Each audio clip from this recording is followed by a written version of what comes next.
ഇന്ന് നമ്മൾ ഉണ്ടാക്കാൻ പോകുന്നത് പയർ കറിയാണ്. പയർ മെഴുക്ക് പുരട്ടി എന്ന് പറഞ്ഞു അതിന് വേണ്ട സാധനങ്ങളാണ് നമുക്ക്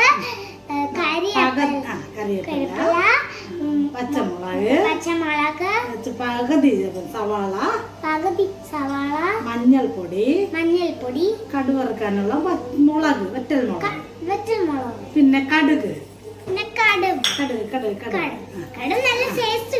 പിന്നെ അടുത്ത് നമുക്ക് എണ്ണ എടുത്തിട്ട് 2 സ്പൂൺ എണ്ണ ഇതിലോട്ട് ഗ്യാസ് കത്തിച്ച് നമ്മൾ ഒരു സ്പൂൺ എടുത്തു വെച്ചിരിക്കുന്ന എണ്ണ കുട്ടികളെല്ലാം ജോയും മാറി നിൽക്കണം. ഈ പറയുന്ന ജോ കുട്ടി മാറി നിൽക്കണം കേട്ടോ. ഇങ്ങനെ സവാള ചെറുതായിട്ട് കൈ കൊണ്ട് ഇങ്ങനെ അരിഞ്ഞ് ഇതിലോട്ട് ഇട്ട് കഴിഞ്ഞിട്ട് ഇനി അത് വരട്ടി കൊടുത്തേ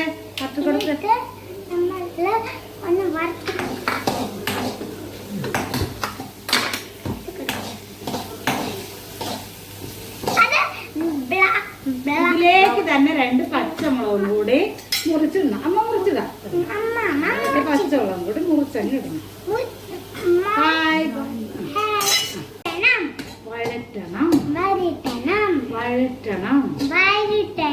സവാള ഇങ്ങനെ വഴറ്റണം. എന്നിട്ട് നമ്മളെല്ലാം ഒരു കരിവേപ്പില കൂടി ഇട്ടണം. നമ്മൾ ഒരു കരിവേപ്പില കൂടി ഇങ്ങനെ ഇട്ടണം.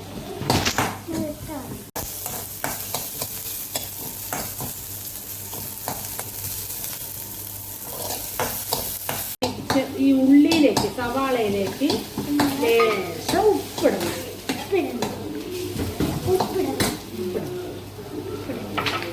ലേശം ഞാനട്ടെ. എന്നിട്ട് നമ്മൾ നന്നായിട്ട് നല്ലോണം വഴറ്റണം.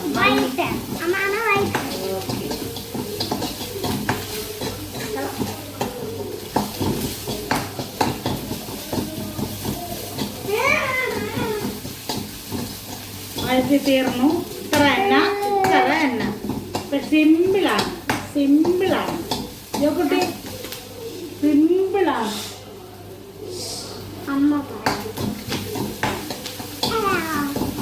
സിമ്പിൾ വഴറ്റിയ ശേഷം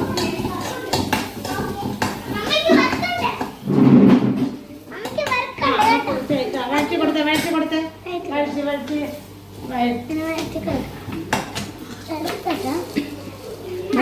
കരിയാതെ വരട്ടെ. ഇതിലേക്ക് ലേശം മുളക് പൊടി കൂടി ഇട്ട് കൊടുക്കണം. കാര്യം ഒരു എരിയൊക്കെ കിട്ടാൻ വേണ്ടിട്ട്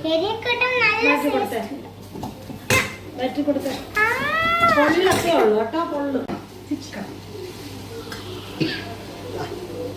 ഓക്കെ, പയർ മെഴുക്ക് പുരട്ടി റെഡി.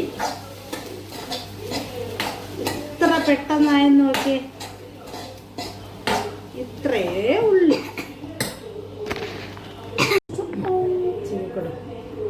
കണ്ടോ, തേങ്ങയോ ഒന്നുമില്ലാത്ത ഒരു മെഴുക്ക് പുരട്ടി. തേങ്ങയില്ല കണ്ടോ, റെഡിയായിട്ടുണ്ട്. Hi, taste ഉണ്ടാന്ന് നോക്കിച്ചോ. ഉപ്പുണ്ടാന്ന് നോക്കിയേ. കുറച്ചെടുത്ത് ഇതിൽ ഉപ്പുണ്ടാന്ന് നോക്കി. പാത്രങ്ങളാണ്.